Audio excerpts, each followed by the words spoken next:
ماں کے بعد وفا کا دوسرا نام بہن ہے۔ اللہ پاک سب کی بہنوں کے نصیب اچھے کرے۔ بارش میں اتنی بوندیں نہیں برستی اتنی سجدے میں سر رکھنے سے رحمتیں برستی ہیں۔ نام خدا کا لے کر اٹھ جاتے ہیں جو لوگ، منزل کے پاس وہ نہیں منزل ان کے پاس جاتی ہے۔ اچھے لوگوں کی قدر برے لوگوں سے ملنے کے بعد ہوتی ہے۔ یقین رکھو جو تم کرتے ہو اللہ اس سے پوری طرح باخبر ہے۔ انصاف کی بات کرو چاہے اس کے زد میں تمہارے رشتہ دار ہی کیوں نہ ہیں۔ ظالم کو اللہ مہلت ضرور دیتا ہے لیکن کیا تم نے سنا نہیں اس کی پکڑ بہت شدید ہے۔ اللہ ظالم لوگوں کو کبھی ہدایت نہیں دیتا۔ تم کو وہی بدلہ ملے گا جو تم کر رہے ہو۔ بس عنقریب اللہ تجھ پہ کافی ہو جائے گا اور وہی سب کچھ سننے والا اور سب کچھ جاننے والا ہے۔ اور یہ کہ وہی ہنستا ہے اور وہی رلاتا ہے۔ تم چاہ بھی نہیں سکتے جب تک اللہ نہ چاہے۔ میں تمہارے اندر ہوں تم کیوں نہیں دیکھتے؟ تیری رضا میں ہی سکون ہے اللہ۔ اور اللہ تمہیں حیثیت دیکھ کر نہیں نیت دیکھ کر نوازتا ہے۔ کسی نے پوچھا اس دنیا میں آپ کا اپنا کون ہے؟ میں نے ہنس کر کہا وقت اچھا ہو تو سب اپنے ورنہ کوئی نہیں۔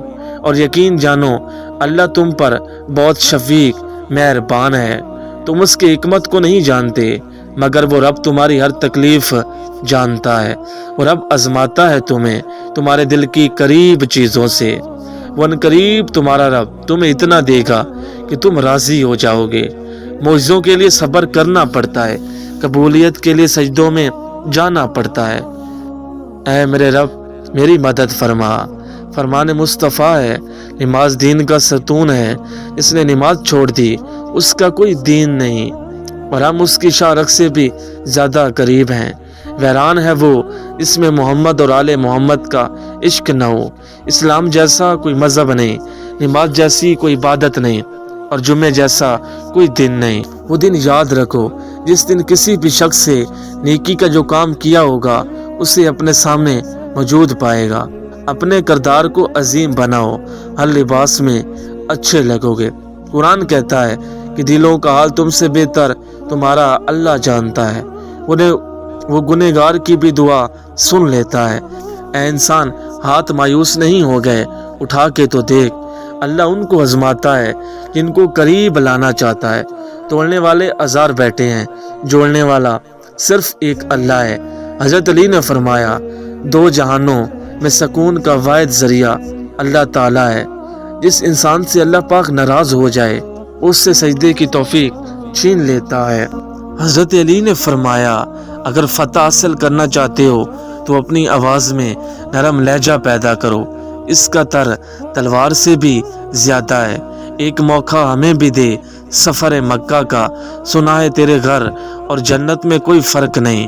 ایک مومن کے لیے دنیا اور آخرت کا قیمتی سرمایہ اللہ کے نبی صلی اللہ علیہ وآلہ وسلم کی محبت ہے۔ شہد کی مٹھاس اپنی جگہ لیکن وہ میرے نبی پاک کا لہجہ۔ کبھی کبھی ہم غلط نہیں ہوتے، بس ہمارے پاس وہ الفاظ نہیں ہوتے جو ہمیں صحیح ثابت کر سکیں۔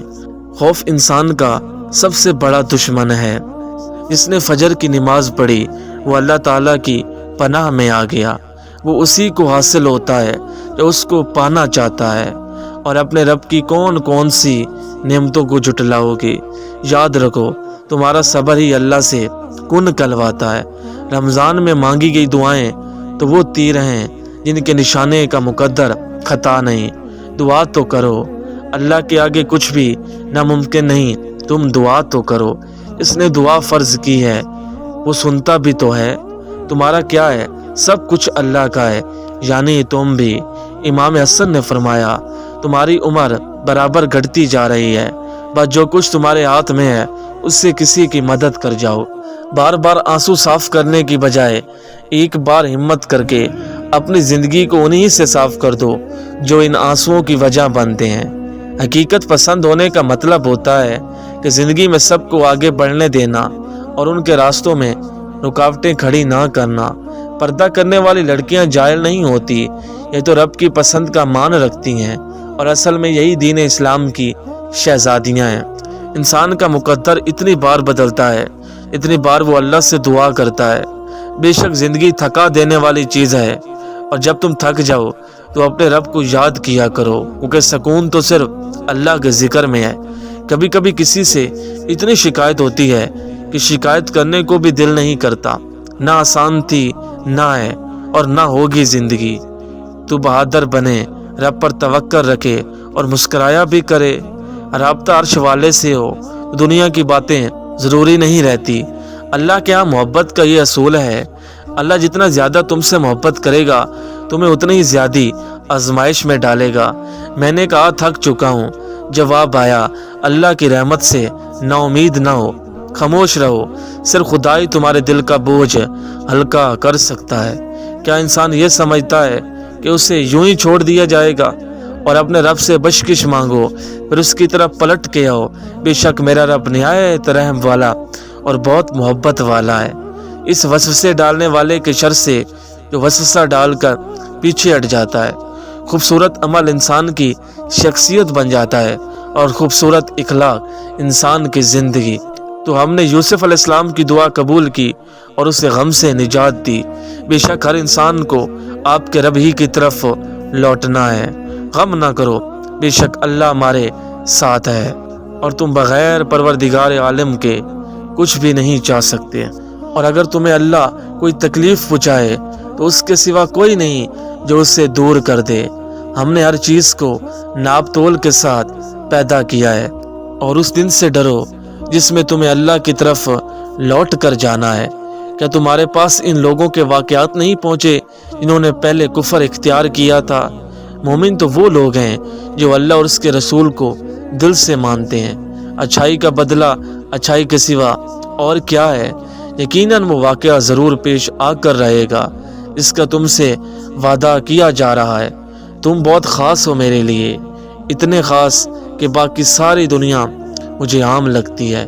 اخلاق بہترین ہونا چاہیے، چہرے کا کیا کسی بھی حادثے میں بگڑ جاتے ہیں۔ کبھی کبھی کسی کی محبت میں ہمیں صرف اللہ تک پہنچنے کے لیے نصیب ہوتی ہے، اللہ مل جائے تو پھر صبر بھی آ جاتا ہے۔ میرے دل میں یہ سلطنت ایک شخص کی ہے، خاموشیاں بھی رشتے کھا جاتی ہیں، تھوڑا ہی صحیح تعلق زندہ رکھیں۔ کتنی عجیب دنیا ہے جہاں عورتیں دوسری عورتوں کو شکایت کرتے نہیں تھکتی، جبکہ مرد دوسری عورتوں کی تعریف کرتے نہیں تھکتے۔ مرد واقعی عظیم ہے، امیر ہے وہ اس کے دل میں دوسروں کے لیے احساس ہو۔ ایک سفر تھا جو گزر گیا، کوئی نشہ تھا جو اتر گیا۔